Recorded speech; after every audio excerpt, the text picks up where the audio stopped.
Visually, the idea of integration is very intuitive. To find the area, we divide the region into small strips. Then we approximate the area of a strip with a rectangle like this. Then we patch the area of all these rectangles to get the approximate area under this curve. Now, as we increase the number of strips, our approximation gets better and better. And in the limit, the width of the strips tends to 0. The approximate area approaches the area under the curve. This is the idea of integration that we've seen so far.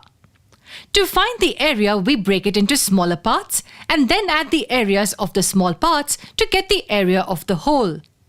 But does this idea actually work?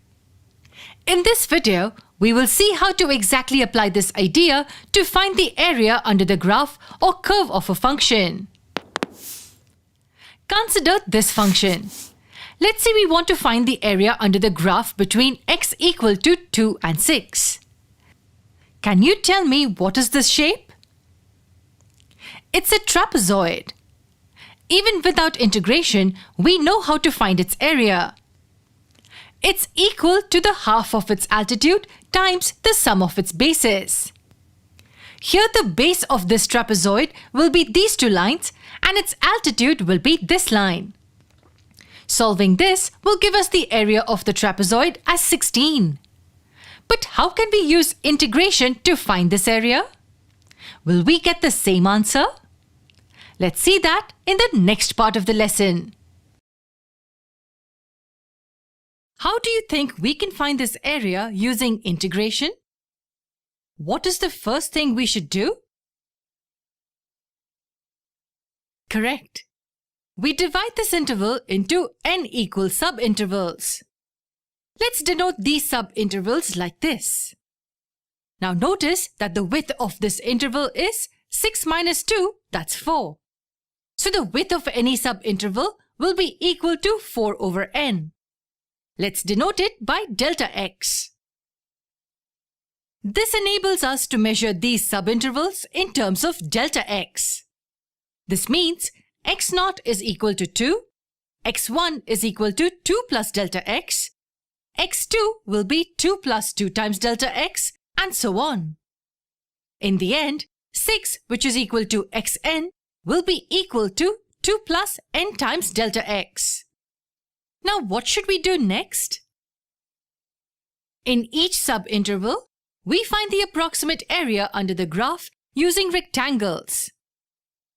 But now observe any one subinterval.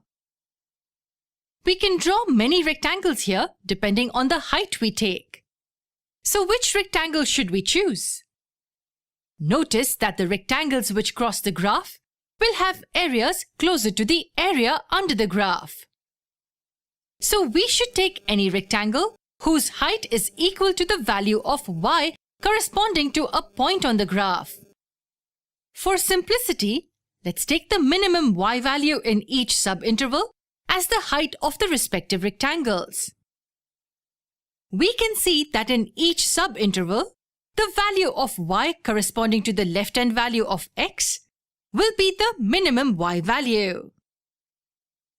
So, in the first subinterval, the minimum y value will be equal to f of 2. In the second, it will be f of 2 plus delta x, and so on. And in the nth interval, it will be f of 2 plus n minus 1 times delta x. Now we draw the rectangles choosing these as the heights. Base of each rectangle has width equal to delta x. So the sum of the areas of these rectangles will be equal to this. On putting the values of the function, we will get this. Now if we simplify it, we will get this expression. Notice that this series here in the bracket is an arithmetic progression. We know that the sum of an arithmetic progression series is equal to this. Here n is the number of terms. In this series, we have n minus 1 terms. So we will get the sum of this series to be n times n minus 1 over 2. So the sum of the areas of these rectangles will be equal to this. We see that the sum of the areas of these rectangles depends on the number of the subintervals, n, and the width of the subintervals, delta x. But we know, according to this relation, that as we increase the number of subintervals, their width decreases. So let's substitute delta x as 4 over n here. Simplifying it will give us this. What should we do next?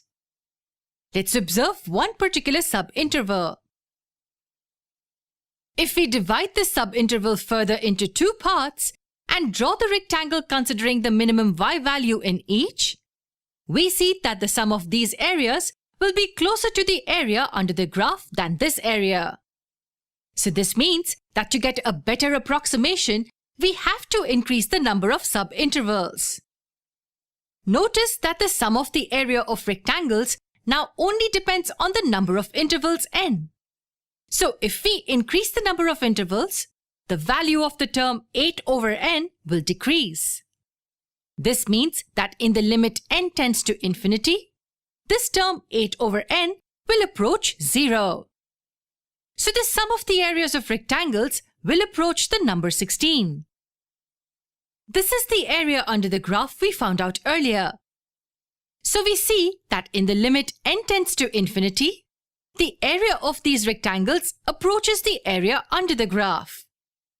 Here in each subinterval, we took the minimum y value.